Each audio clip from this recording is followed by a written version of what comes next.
guys, if this is your first time to my channel, hello and welcome. My name is Emily and today I am bringing you another spooky Saturday.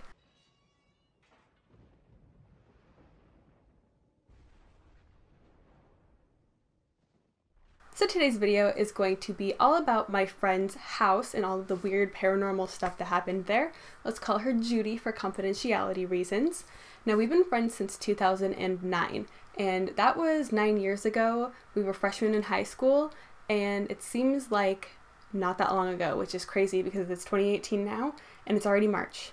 I don't know what's going on. I feel like I'm in a matrix. What is happening? Upon hanging out, we noticed some paranormal stuff happening in her house. She had been experiencing paranormal stuff for a really, really long time. So she was not like new to this kind of stuff. I was more new to it, and seeing it in first person at her house with her really was kind of the starting point of me believing in ghosts and believing in scary, alien, weird stuff. I'll go ahead and start out with the first thing that happened. So in order to get these stories across in the right way, I have to explain to you guys what her house looked like. So on the very, very bottom floor was the basement area. So there was the entrance to the garage, there was her room, and then a little living room area. And then when you went up to the second floor, there was the living room and the kitchen, and that was actually the main entrance to the house. So there was stairs going up outside of her house, leading up to the second floor, where the kitchen and living room were. So the very top floor was her brother's room and her mom's room, and I'm gonna try and make a little diagram or something to explain a little bit better what the heck her house looked like.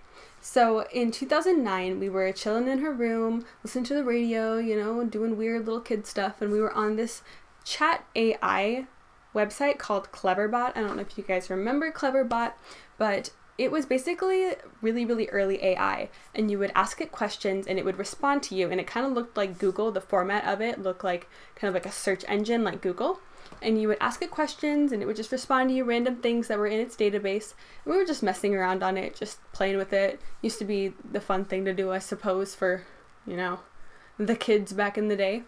And we were listening to the radio and we were listening to the song So What by Pink. And the lyrics to that song are, "So what, I'm still a rock star." And we were typing out to Cleverbot just random stuff, I don't remember what about, but just random sentences just to see what it would say back to us. And it responded back to us, "So what, I'm still a rock star," right after it played. And we looked at each other and we were creeped the hell out, to say the least. And AI, like in those times, were not supposed to be watching you or listening to you. Not like they're supposed to be in the first place, but you know, it wasn't as advanced. I don't think that it could be doing that back in the day. And the fact that it said back to us exactly what we had just heard on the radio was really, really, really obscure. And we kind of just looked at each other and were really creeped out, and we stopped going on Cleverbot. I have never gone on Cleverbot ever since then, and I will probably never go on it again because that was scary as hell, my friends. So the second thing that happened in her house was a really, really scary one, and I used to go over there randomly and she would tell me to come over or head over soon. I lived really close to her, so if I got there a little bit before her, I would just wait outside, wait for her to pull up, and then we'd go inside together. It was something we did all the time. Judy and her mom had left to go get Burgerville, get some burgers and some milkshakes and all sorts of good stuff. And she told me to come meet her at her house and told me that they were out and about and they'd be back soon. So I got there a little bit earlier and I was waiting for her to basically come back home so we could go in together. And she had actually left her phone on a video recording while she had left because weird stuff had been happening in the house and she wanted to catch it on film or on like sound or catch something. I don't know, something that would prove that she and her mom weren't crazy and that they weren't just hearing stuff happening all around the house. So when she came back, we both walked in together with her mom, and she immediately ran over to the couch and grabbed her iPhone. And I was like, "What are you doing?" And she explained to me how she left her phone recording and she was scared and wanted to listen to it back with me just to have someone there for moral support and to see what the heck was going on while they were gone. I have chills thinking about this, but so the video starts out normal. You can hear them leaving, you can hear the garage door open for them to leave, and then you can hear it close. And as soon as you hear the garage door close, this weird piano-y music started playing like in the distance, and there was a radio in her brother's bathroom. Now keep in mind her brother's room was upstairs on the 3rd floor. His bathroom was up there too. He had a radio in there. So the odds of it playing kind of randomly, I guess, isn't weird. I guess radios can turn on and off sometimes just based on electrical stuff. I don't know. I'm just trying to make sense of it. It started playing as soon as the garage door closed, meaning that she had just left. It started playing immediately, and it wasn't like a pop song or anything like that. It sounded like piano-y, old-timey music. And it played for about 20 minutes, like the whole time she was gone. And then you hear the garage door open, meaning that Judy and her mom had come back, and it stopped as soon as the garage door opens. As soon as you hear that bzzz from the garage door opening, it stopped. I'm like, I have chills. I'm scared. It is very scary. It was very, very scary to watch with her and see her reaction. Odds that it is coincidental are very, very slim just based on the timing of the music playing. If it was just music playing randomly, yeah, that's creepy, whatever. But the fact that it stopped and started as soon as she had left and then immediately as that garage door opened, meaning she was back, stopped immediately.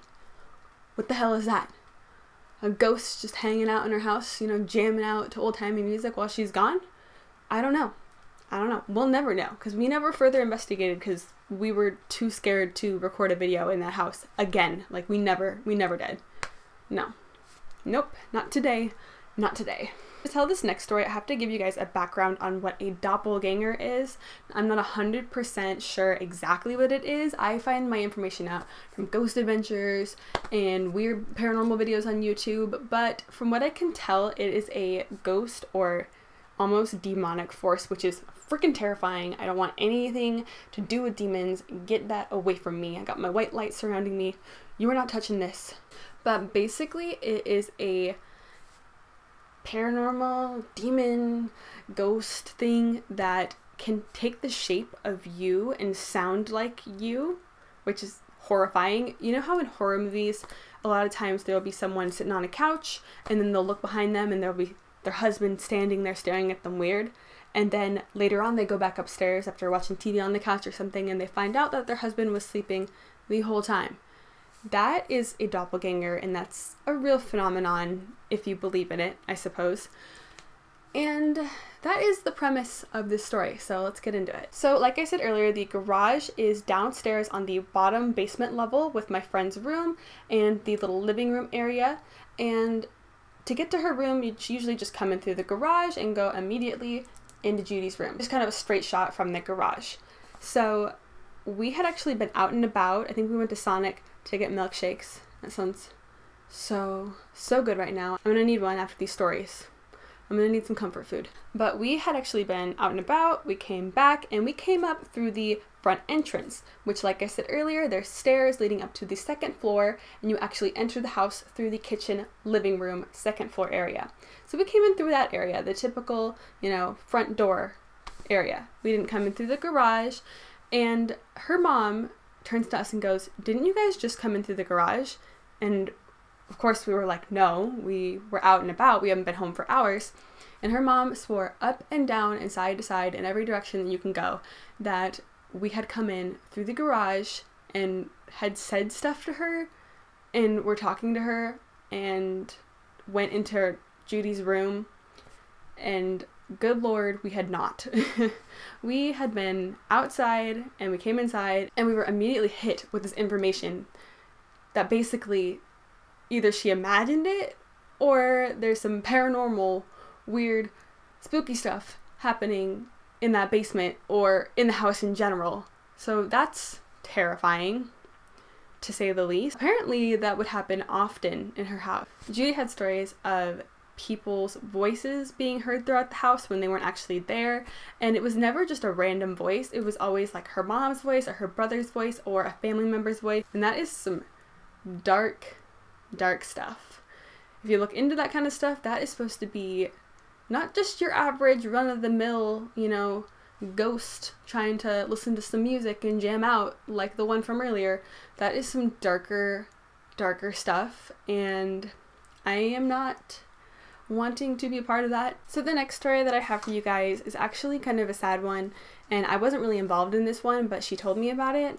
So I guess Judy and her family, when they first moved into that house, they went to the attic that was in the garage, and they were just putting stuff down, moving stuff around, you know, moving boxes, typical moving stuff that you do when you're trying to move into a house. And I guess that they had found a note up there from a woman who was in need of like women's assistance for people who have been abused and women who have been abused. And it's really, really sad, but the note was kind of scary. It basically said that she was in trouble and that she needed help and that she didn't know how to reach out to anyone, and she wrote the note to try and find someone to help her and get her into like a women's shelter or something. And that's just really, really sad and really creepy, if I do say so. But they never found anything else about that note. They never found any kind of updates or any evidence pointing to her being abused or anything bad happening. But I mean, you can cover stuff up super, super easily. And if she was abused in that house, I really hope that she got help and that, you know, she wasn't harmed or anything. And I hope that she was okay. But that note is very, very creepy, to say the least, and also really sad. She said that it just had a really, really awful vibe in that attic and in the garage in general. And every time I went in there, it was very heavy, very creepy. And garages creep me out in general. I don't like being in garages or attics. Don't get me started with attics. They freaking scare the crap out of me. But in there it was different. It felt similar to how it felt in my apartment, about how I explained last week, how it was heavy and it felt like you walked into the room and a bunch of bricks just basically were sitting on your shoulders. And it was wrong. It was just very, very wrong in there. And the last story about Judy's house is probably the creepiest one because I almost got hurt during this. So basically we were downstairs in her little area where her room is and the garage is and the little living room is. And her mom had actually gotten a new roommate who has 3 triplet little girls. And they were all upstairs watching a movie in the other living room by the kitchen. They were just watching the movie. They weren't being rowdy. They weren't running around and doing little kid stuff. They were just all up there chilling, watching the movie. We were actually walking through the hallway by her room, and there's a little light fixture up kind of above her door, if you will. And it fell right past my head like I was walking, and then the light fell just right ever so slightly past my head, like it like grazed my hair and fell onto the ground and shattered. And it was a very like violent like boom shatter. It wasn't like it almost felt like it had been thrown down. It was a lot. The glass just shattered everywhere, and it didn't seem like it had just fallen. It seemed like someone maybe was stomping around upstairs, or someone had been jumping around enough to make the light fixture fall out and almost crack on my head and possibly hurt me. We went upstairs and the whole family, triplets, her mom's new roommate, and her brother were all up there, but they were on the complete opposite side of where we had been. So say we're downstairs and her room is right here and the light fixture is right next to the room. So upstairs, the whole family is chilling in this room over here, pretty far away from where we were, and they were all sitting and doing nothing and not moving around to the point where something all the way over here on this side of the house would have fallen, if that makes sense. I went upstairs and asked them, were you guys jumping around? Were you moving? No one was doing anything, and that light bulb could have actually hurt me because it fell so hard and shattered everywhere, and it was so close to me. Like, it was just so creepily close to me. Like, I know that things can happen at random, but given everything else that happened at the house, I do not think that was random, even in the slightest. So actually, a little bit after that, she moved out, and she lives in an apartment now with her boyfriend, and let me tell you, that apartment is not haunted, and it is very, very nice and pleasant to go hang out over there. So I'm happy for her that she got out of there, because that shit was scary as all hell. And I would like to personally call Zach Bagans to come and get rid of all the demons and the ghosts and do whatever he does and get his fake tan all over everything. No, I'm just kidding. I love him. I love Zach Bagans. He's the best. That's basically the story. I just wanted to give you guys a little compilation of all the scary stuff that happened at my friend Judy's house. And yeah, that's basically what we got going on here. ghosts and paranormal stuff, if you want to call it that. Now this could all just be weird coincidences, and one of the stories is just kind of more of a sad, creepy story about the note, but most of them were just a little too weird to be coincidences, if you do ask me. Got my little Sherlock Holmes hat on here. I'm figuring out the mysteries. But with that, guys, I do really hope that you enjoyed this video. It was just for fun. My Spooky Saturdays are just meant to be fun and just tell spooky stories and whatnot that I have experienced. And if you don't believe in that, great, you just heard a weird story. And if you do believe in that, then maybe you'll be interested because it's paranormal. I like paranormal stuff. It interests me a lot. So I like hearing stuff like this, and I want to give it to people who also like hearing stuff like this. I do hope that you consider subscribing.